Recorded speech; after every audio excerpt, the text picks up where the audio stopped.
The extent of NSIC football in the year 2020 came down to just a handful of practices. The coronavirus pandemic certainly put sports into perspective, and how even the tiniest glimmer of normalcy can shine a light on what truly matters. It was rough.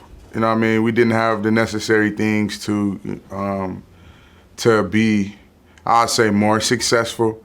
Kenny Reid is the oldest among his siblings and a nomad by college football standards. From junior college to St. Cloud State and now Concordia-St. Paul, it's a journey that started in Milwaukee, Wisconsin, where he and his siblings shuffled between the homes of parents, grandparents, and family friends. Being younger, we just kind of learned to adapt to that. You know what I mean? Learn to move to place and learn to just to roll with the punches pretty much. It was, one of those lives where, you had to grind a little bit harder. Darios Crawley-Reid, Kenny's younger brother, adapted quickly to the ever-changing landscape. And he leaned on another brother, Garrett, for guidance. Growing up, I was always with Chris, wherever Chris was, I was, kind of thing. Darios, Chris, and Kenny have the same mother, but different fathers. Over the course of an unstable childhood, they'd be in and out of each other's lives. But they each found the same purpose on the gridiron. The football season really helped me focus, considering there was so much going on at home. If you want to be great, you have to work for it. It's a thing that you can't really talk much about. It's something that you have to put to action.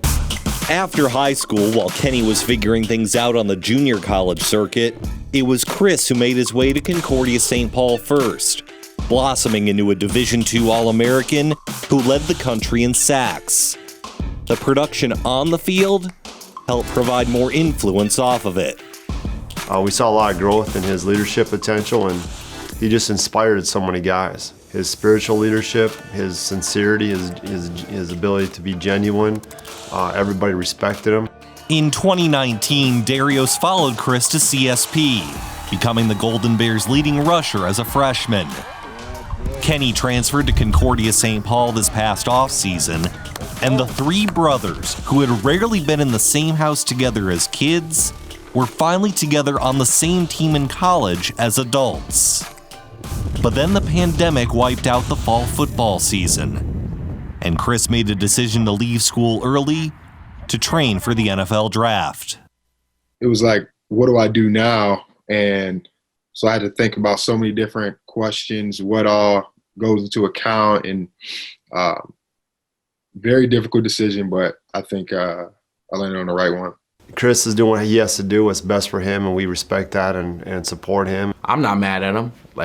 There's nothing to be mad about. You got to do what you got to do for your family. And he wants to, eventually have a family, kids, and all that. We didn't grow up with a father in the household. And he wants to change that. And we were just excited about having all three of them on the field at the same time. My goal is also for their brotherhood to grow, while they're all here, because throughout their life, they haven't been maybe together as much as they would have been. Darios, Chris, and Kenny never played together as a trio. And even though their time together in college was limited to just practice, they've learned to cherish the moments that once seemed so fleeting. We actually was on that field once together, and it was pretty good. It was pretty cool. The game I remember the most was probably, who was it? I think it was Wayne State. Game-winning drive, we got a score to win a game.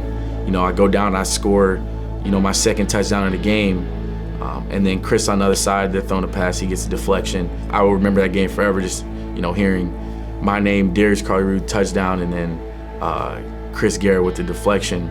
Nothing can beat that, having a brother combo, make two plays to win a game. And then after the game, I just remember just smacking Darius' chest so hard because he won. I'm like, you just got the game-winning touchdown.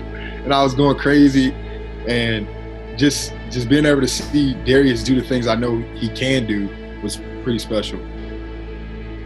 Chris is back in Milwaukee now, training for the NFL, while Kenny and Darios remain hopeful for a spring football season. As each of these young men learn to navigate another new reality, there remains a notion that will never change. Opportunities are temporary, but family is forever. As you know, it's a challenge to be good enough to play at this level, period. But to put 2 brothers in the same family that have that ability is pretty impressive. But then when you have 3, I feel like that says a lot right there for that family. All my siblings in general just have the same drive. You know what I mean? We're motivated by the traumas that we went through, because it's just, we don't want to go back, or we don't want to see the same for our children, or in general, just the community. My whole life we struggle with just the relationship with my family in general. But the bond will never be broken. If my brothers ever need anything, anyone to talk to, I'm there. They're there for me. We've been through so much. We saw so much hurt and so much pain, and we've experienced so much joy and happiness together too. And knowing that I have people in my life that's gonna be there through it all, and they've proven that, makes anything that we go through, whatever we go through, that much easier. And joined now by David Brown. And Brownie, another great story, by the way. And there's so many little pieces of it that make it a really good story. And there's another one about one of the last names for one of the boys. What is it? Yeah, you'll notice the 3 of them all have different last names, but Darios, you'll notice his last name is Crawley-Reid with a hyphen between the Crawley and the Reid. He went to live for a period of time with his best friend Nate's family, the Crawleys, and while they never formally adopted him, he legally had his name changed to Crawley-Reid because they meant so much to him. Pretty cool story. It is. All right, and another one of the brothers you mentioned a little bit, Chris, is getting ready maybe for the NFL draft coming up. Does he have a shot or what? Absolutely, he has a shot. He was getting buzz at Concordia-St. Paul before he left school. When I talked to him, he said he's hearing 6th, 7th, kind of a late round pick or a high priority free agent. Undoubtedly, he will be in an NFL training camp next fall. Recently got invited to the East-West Shrine game. They're not playing it this year because of COVID restrictions, but he was the only D2 player to get an invitation to the East-West Shrine game. Pretty prestigious. And as you saw, even though it's a little bit difficult, the 3 of them never got to actually be on the field together or be on the same team during an actual season. Darios and Kenny extremely proud of Chris. Yeah, good story, buddy. Thank you. Appreciate it. David Brown.